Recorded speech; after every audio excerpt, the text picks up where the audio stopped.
اس نقشے پر غور کیجیے۔ یہ ہے چین، اور اس وقت چین کے آس پاس کے تمام ممالک افراتفری کا شکار ہیں۔ پاکستان میں پچھلے 1 سال سے عوام سڑکوں پر ہے اور اس ملک کو کسی بھی صورت استحکام کی طرف نہیں بڑھنے دیا جا رہا۔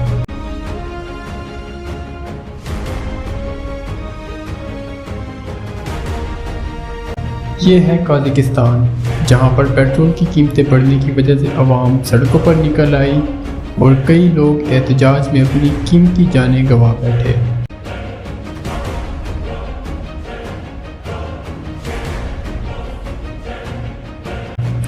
ازبکستان اور تاجکستان کو آپس میں الجھایا گیا ہے اور یہ ایک انڈیکلیئرڈ کولڈ وار کسی کیفیت میں ہے۔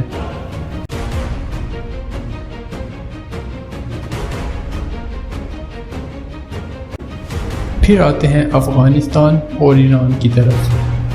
دوستوں، افغانستان میں طالبان کی حکومت کو بین الاقوامی طور پر کوئی بھی تسلیم نہیں کر رہا، کیونکہ اس کے اوپر امریکی دباؤ ہے، جس کی وجہ سے وہاں استحکام نہیں آ پا رہا، جبکہ ایران میں حجاب پہننے کے قانون کے خلاف عوام سڑکوں پر ہے اور بہت سی قیمتی جانیں ضائع ہونے کے باوجود مظاہرے کم ہونے کا نام تک نہیں لے رہے۔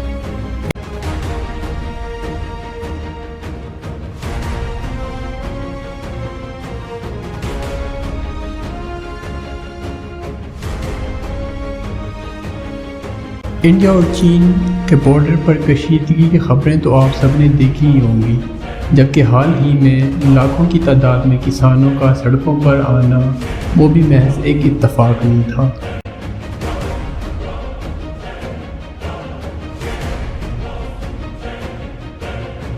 منگولیا، جہاں پہ آج تک کبھی مظاہرے نہیں ہوا کرتے تھے، وہاں پر بھی کرپشن کے خلاف عوام سڑکوں پر نکل آئی ہے۔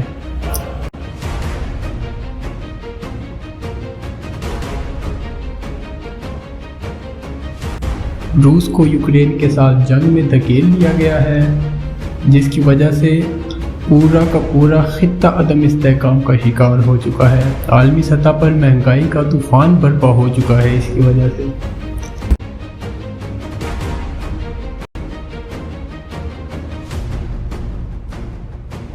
اب جو آپ نقشے پر چھوٹا سا ملک دیکھ رہے ہیں، یہ تائیوان ہے۔ چین کے لیے تائیوان درد سر بنا ہوا ہے۔ پچھلے سال نینسی پیلوسی، جو کہ امریکی سیاستدان ہیں، ان کے دورہ تائیوان کے بعد چین نے شدید تحفظات کا اظہار کیا تھا اور امریکہ کو دھمکی تک دے ڈالی تھی۔ یاد رہے کہ چین کو تسلیم کرنے والے تمام ممالک ون چائنا پالیسی کے تحت تائیوان کو چین کا حصہ مانتے ہیں، یعنی کہ یا تو وہ چین کو تسلیم کریں گے یا پھر وہ تائیوان کو تسلیم کریں گے۔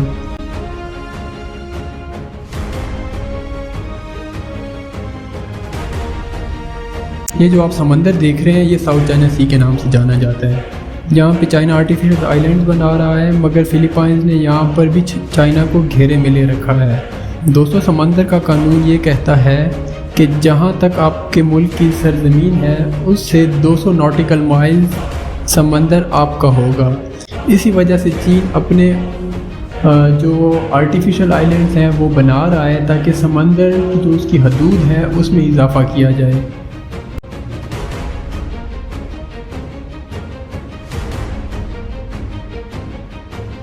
جاپان کی اگر ہم بات کریں، جاپان تو ویسے بھی امریکہ کا اتحادی ہے۔ ساؤتھ چائنا سی کے اندر اس نے بھی چائنا کو کافی ٹف ٹائم دیا ہوا ہے۔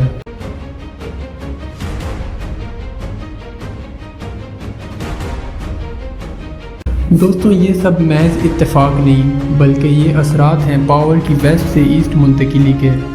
امریکہ انسرکلنگ چائنا پالیسی کے تحت یہ سب کر رہا ہے، اور پاکستان میں حالات خراب ہونا اسی گریڈ گیم کا حصہ ہے۔ امریکہ اپنے سب سے بڑے ہتھیار یعنی کہ ڈالر کھو رہا ہے۔ دوستوں، یہ آغاز ہے ایشیا کی صدی کا، یعنی کہ دی رائز آف ایشیا۔ جیسا یورپ کلیکٹیو گروہ کے تحت ترقی کر گیا ہے، ویسے ہی ایشیا دنیا کے نقشے پر ابھرے گا۔ جیسا کہ چائنا کہہ چکا ہے کہ پاکستان چین کے لیے اتنا ہی اہم ہے جتنا کہ اسرائیل امریکہ کے لیے اہم ہے۔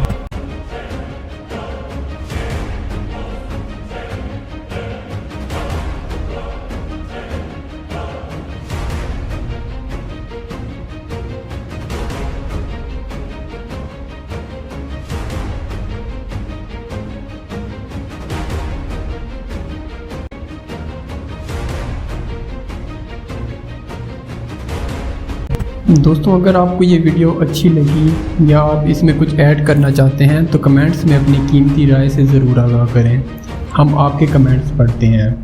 مزید ایسی ویڈیوز دیکھنے کے لیے ہمارے یوٹیوب چینل nishan.k.official کو سبسکرائب کریں اور بیل آئیکن پہ کلک کریں تاکہ آپ کو ہماری ویڈیوز ٹائم پر موصول ہوں۔